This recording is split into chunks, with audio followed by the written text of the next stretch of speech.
Thanks for joining us for CBN NewsWatch. I'm Gary Lane. Today, Israelis celebrating the death of the architect of the deadly Hamas sneak attacks last October 7th. The head of that terrorist group, Yahya Sinwar, will bring you a look at how Israeli forces finally caught up with him and took him out. Now, what comes next in the Middle East as Israel pushes for the release of the remaining hostages? But will Hamas cooperate? What will this mean for Iran as well? The warfare in the Middle East and the future of the region will be a major issue for the next president. We'll look at where both Donald Trump and Kamala Harris stand on this key question. And the battle over the Bible and whether it should be taught in the public school classroom. We'll take you to the latest front in the fight over church and state, this time in Oklahoma. Those stories and more today on NewsWatch. This is CBN NewsWatch. We begin in the Middle East, where Israelis are celebrating the death of Yahya Sinwar, the mastermind of the brutal Hamas sneak attacks last October 7th, the worst massacre of Jews since the Holocaust. Israeli forces killed Sinwar Thursday in the city of Rafah in Gaza after he had evaded the IDF for more than a year. CBN Middle East Bureau Chief Chris Mitchell brings us the story from Jerusalem. Soon after the news, celebrations broke out at the Western Wall, at IDF posts in Gaza and around the country. Israeli Prime Minister Benjamin Netanyahu said it's not the end of the war in Gaza, but the beginning of the end. He spoke directly to the people of Gaza. I have a simple message. This war can end tomorrow. It can end if Hamas lays down its arms and returns our hostages. And Israel will guarantee the safety of all those who return our hostages. But to those who would harm our hostages, I have another message. Israel will hunt you down and bring you to justice. Sinwar planned the October 7th massacre, where terrorists killed nearly 1,200 Israelis and kidnapped more than 250, including Americans. On this day, our thoughts are with the families of those murdered or kidnapped because of Sinwar. IDF spokesman Rear Admiral Daniel Hagari said the young soldiers who killed the terror leader didn't even realize it was Sinwar they were chasing. An IDF drone flew into the house where Sinwar was hiding and captured his final moments. Although the IDF fulfilled its pledge to bring Sinwar to justice, Hagari said the work is not done. We will not rest until we bring home all our hostages by any means. And we will continue to operate until we complete all our missions in defense of the people of Israel. But some fear Hamas may kill all of the hostages now. They might murder them or do something because of the murder of Sinwar. And that's the thing that I'm afraid of. President Biden said he's already talking about the future with Netanyahu. You start to destroy the land, until we're passing strong. The U.S. State Department saw Sinwar as the major blockade to ending the war in Gaza. He didn't just launch this conflict, but for the past year has refused the efforts of the United States and our partners to end it. While some Gazans are sad about Sinwar's death, others see it as a chance to end the war that so devastated their lives. There is no reason left for them to continue the war any longer. When we heard the news of Sinwar, it is true that we were sad for him, but at the same time, we were happy that the war could end. Netanyahu says this is indeed the time to end the war, not just with the Iranian proxy Hamas, but with Iran's entire axis of evil. All those who seek a future of prosperity and peace in the Middle East should unite to build a better future. Together, we can push back the forces of darkness and create a future of light and hope for all of us. Well, now joins us from Jerusalem. Chris, tell us more about the reaction there in Israel to the killing of Sinwar. Well, Gary, here's some of the reaction. This is one of Israel's daily. It's called Israel Hayom, and it says, it quotes Psalm 18:37. I pursued my enemies and I overtook them. Israeli Defense Minister Yoav Gallant. He also quoted from the book of Leviticus, chapter 26, verse 7, which says, and you shall chase your enemies, and they shall fall before you by the sword. And some point out that the news came, it's on the first day of the celebration of the Feast of Tabernacles. It's a feast that's celebrated all throughout the country and Jews worldwide of God's goodness, his protection and provision for the Israelites as they wandered in the wilderness and brought them to the promised land. So here on this celebration of the Feast of Tabernacles, as opposed to last year, they celebrating a greater measure of being delivered from their enemies. For Israelis, it's really the equivalent of what the U.S., when they took out Osama bin Laden. And for another biblical reference, it's almost like Haman in the book of Esther being hanged before he could destroy the Jewish people in ancient Persia. And also one Proverbs that people are quoting, it says in verse chapter 11, when it goes well with the righteous, the city rejoices, and when the wicked perish, there's jubilation. So what are the chances now that the war will actually end, or will it continue as it has been? What are the chances of actually getting the hostages released as well? Well, those are great questions, and probably the first questions people are asking after they heard about Sinwar's death. As Netanyahu said, it's not the end, but it's the beginning of the end. But now it's uncertain how will it go. Who's going to be the next leader of Hamas? Will they fight harder to the end, or will they lay down their arms and surrender and release the hostages like Netanyahu is asking, as well as Israeli Defense Minister Yoav Gallant? Some believe it could increase the likelihood of their release. Others, like the woman in our report, is concerned it could make it much more dangerous, and maybe they'll be killed as a retribution for Sinwar's death. But, Gary, one thing's certain. This is a huge milestone in the road to victory over its archenemy, Hamas, as they've been fighting for well over a year since October 7th. And President Biden, he's in Germany, where he and U.S. allies are expected to push for a ceasefire, but critics here in the U.S. say if Netanyahu had listened to Biden's calls for a ceasefire earlier this year, Sinwar and Hezbollah's leadership would still be alive. So how will Israel respond to new calls for a ceasefire? Well, Gary, I think right now there's a resolve that they're going to go through to victory. And remember the goals of the war at the very beginning: defeat Hamas, and then that Hamas can no longer be able to govern Gaza. And the third one is to free the hostages. And those goals haven't changed. And, Gary, with the victories that Israel has achieved in the past few weeks, not only in Gaza, but in Lebanon, I think it's really going to inspire Israel to actually win this war and not settle for, quote, untie, like many people have sort of advocated, including the Biden administration. A senior Israeli minister said it was the persistence and the patience that made the difference.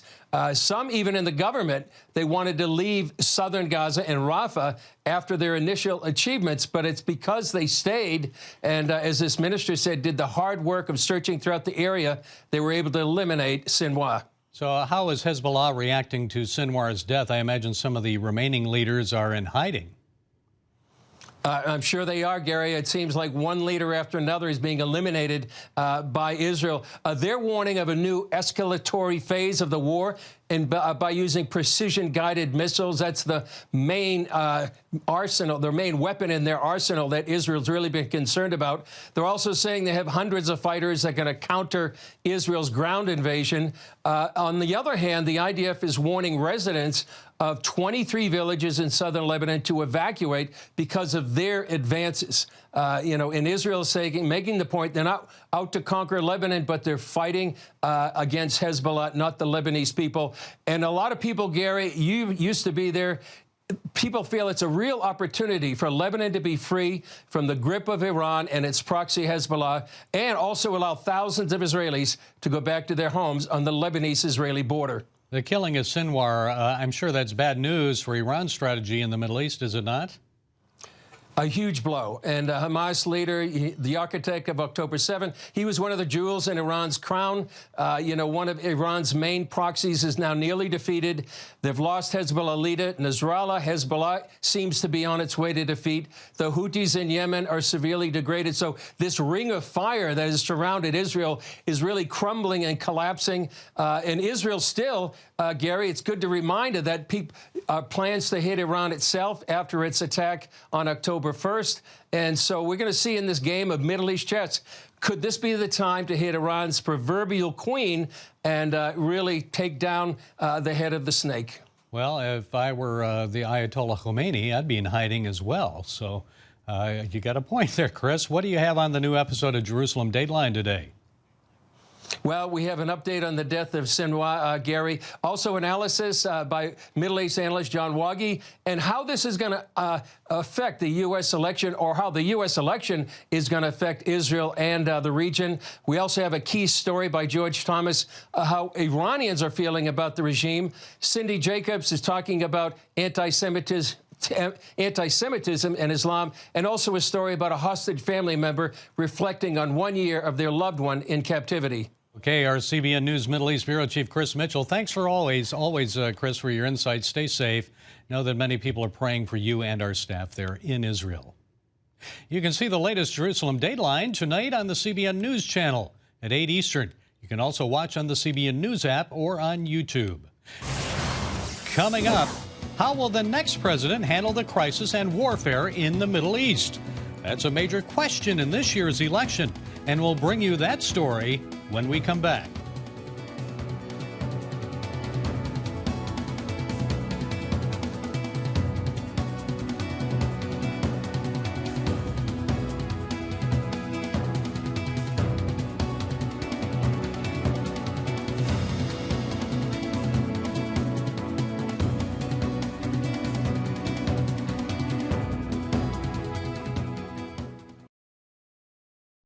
Introducing a brand new way to start your morning, the CBN News Quick Start Podcast. Each weekday morning at 7 a.m., get quick highlights of the day's important news. Then an in-depth analysis that goes beyond the headlines. Insights that matter to people of faith. Discover how God is moving around the world and here at home.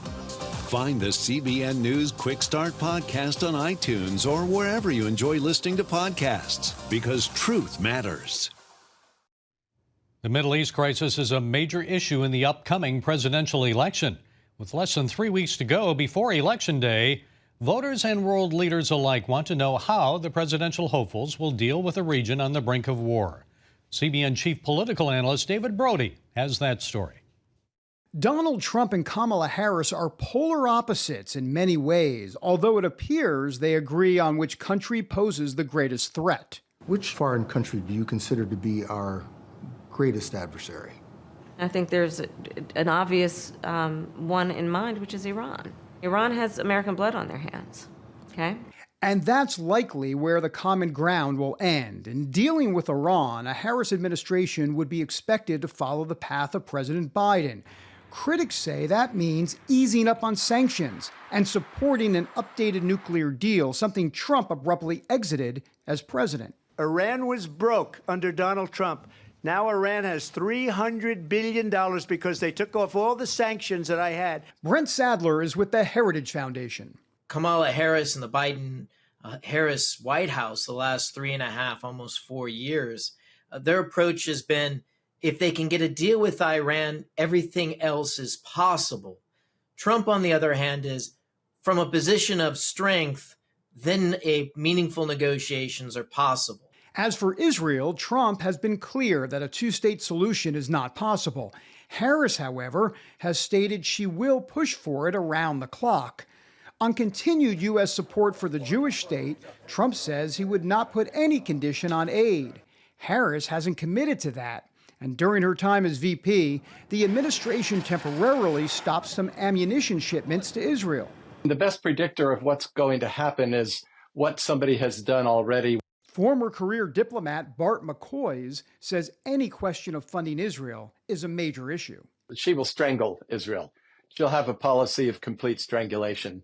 They will have to develop allies outside the United States and sources for weapons outside the United States. Then there is Gaza. Trump hasn't committed to exactly what help might be in store for the Palestinians. But as president, he cut hundreds of millions of dollars in aid intended for both the West Bank and Gaza. Harris, however, has a different view. What has happened in Gaza over the past 9 months is devastating. We cannot look away in the face of these tragedies. We cannot allow ourselves to become numb to the suffering, and I will not be silent. The ideology of this is that I think they, in their hearts, feel that Israel is the aggressor, the oppressor in this case, and that is the Palestinian cause that stands on higher moral ground. And that actually colors a lot of their policy decisions, and many of that are made outside of public vision, inside the White House and across the administration. The candidates' Middle East policies will be one part of the jigsaw puzzle that voters will have to solve come Election Day.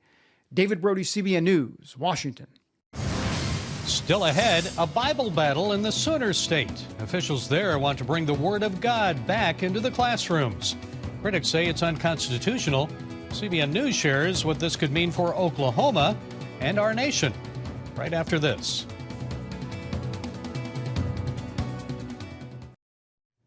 Oklahoma is ground zero in the latest fight over church and state. The state school superintendent's mandate to teach the Bible in public classrooms has sparked a legal challenge. Ryan Walters tells CBN News the Bible is vital to understanding American history, and his mandate is part of a larger effort to reform education in the state. CBN's Brody Carter brings us that story.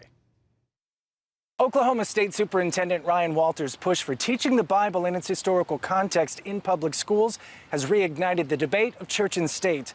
While critics see legal concerns, it's one of several controversies, including banning CRT and expanding school choice. It's reshaping Oklahoma's public school system. And frankly, what have we seen since the Bible was removed from the classroom? Society in almost every way has gone downhill. This summer, Walters issued a bold mandate requiring all K-12 public schools to include lessons on Christianity in the Bible, warning of strict consequences for any school that doesn't comply. But our biggest one right now is we are rewriting all the Oklahoma academic standards. We're going to have the best history standards in the country. I mean, so you're going to see a robust understanding, more primary sources. Part of the mandate includes an updated process for awarding a $3 million contract to provide 55,000 Bibles for public schools. Okay, you don't like Christianity, so you're not going to tell kids that the Pilgrims came here to escape religious persecution? Well, then you're not going to be a history teacher in Oklahoma. That updated criteria requires the Bibles to be a leather-bound King James version that includes the U.S. Constitution and Pledge of Allegiance. Walters recently faced scrutiny because the only Bible that appears to qualify would be the God Bless the USA Bible, endorsed by former President Donald Trump. In a statement to CBN, Walters denied catering to one organization and noted that would violate state law. He also insists that he's not trying to promote Christianity in the public schools. We're not pushing individuals to be Christian. We're not pushing a religion on them. What we are doing is we are making sure that our kids understand American history. And that is essential for our kids to understand what made America great. Critics say this mandate crosses the line between religious instruction and secular education. They point to the line defined by Supreme Court rulings like Engel versus Vitale and Abington School District versus Shemp, which prohibits school-sponsored Bible readings and prayer. We have seen the Supreme Court starting in the 1960s, and then the teachers' unions in every practical way pushing the Bible out of schools. When I came into office, we had multiple threats of lawsuits from national atheist organizations telling teachers to remove the Bible, to remove Bible verses, to never mention God or Jesus in the classroom. Well, think about the absurdity of that. How do you teach the Pilgrims why they came to America if you can't ever mention the Bible? Several organizations, including the ACLU, have sued, arguing Walters is violating the Establishment Clause of the U.S. Constitution, which prohibits government-sponsored religion, as the Supreme Court noted in ending school-sponsored prayer. They are trying to stop our agenda through the court system. And look, I'm not going to back down because radical groups are going to continue to sue us. We're going to fight on every front for the parents of Oklahoma. This legal fight extends to Oklahoma's statewide virtual charter school program. The ACLU is challenging the approval of St. Isidore of Seville Catholic Virtual School. It aims to become the nation's first publicly funded religious school charter. Critics say using taxpayer dollars for religious schools violates both the Oklahoma Constitution and the Establishment Clause. Now, attorneys representing the charter have asked the U.S. Supreme Court to hear the case. We're continuing to fight to give St. Isidore the ability to open up. We've had several legal battles. I'm very optimistic this will move to the U.S. Supreme Court, and we will be allowed to open the school. I've been advocating for this school. It's the first Christian charter school in the country. We are very excited to have that here in Oklahoma. But again, we've got some legal hurdles to overcome. These cases are among some 30 lawsuits filed against Walters' office, which also includes claims of wrongful termination, whistleblower retaliation, and other violations. Walters says including the Bible in classrooms is part of a larger strategy to reshape Oklahoma's educational system alongside banning critical race theory and expanding school choice. He's counting on these policies to strengthen values and improve Oklahoma's educational standing. What we're doing here in Oklahoma is we're fighting back against that. We're fighting back several ways. School choice. We want parents to decide for their kids. We're bringing the free market incentives into our schools as well. Hey, we do merit pay in Oklahoma. You do a great job as a teacher, we'll pay you up to $100,000. We want the best and brightest. Number three, we're going to bring the Bible back to our schools. We're going to get back to the basics. The Bible is absolutely essential to understand American history. As Walters continues pushing for reform, the legal fight will play out in court, potentially opening the door to reshape education not just in Oklahoma, but across the nation. Reporting from Oklahoma City, Brody Carter, CBN News. Coming up, a daring rescue of dogs in distress, caught on camera. We'll bring you a look when we come back. You're watching CBN NewsWatch.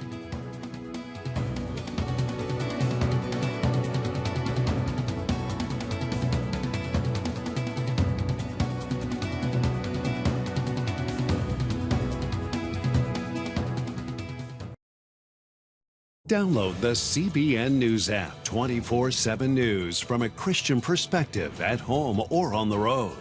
One place for all of your news. Breaking news alerts. Set daily prayer goals and pray for news stories. Read the most important news and watch CBN News Channel live. CBN News, because truth matters. Go to cbnnewsapp.com to get the app today. Finally today, an avid hiker in Hawaii has become known for his daring rescues. So when Kawika Singson found out 3 hunting dogs were trapped in a lava tube, he drove nearly 2 hours to help. Singson rappelled down the 30-foot deep tube that the dogs had fallen into while chasing a pig. After roughly 7 hours of being trapped, he spotted all the dogs alive and well. Okay, I got all your 3 dogs on here. Pua, Steven, and what's the other one's name? What? Bella. Hey, Bella. It's okay. Singson harnessed them one by one so they could be lifted to safety. Well, that's it for this edition of CBN NewsWatch.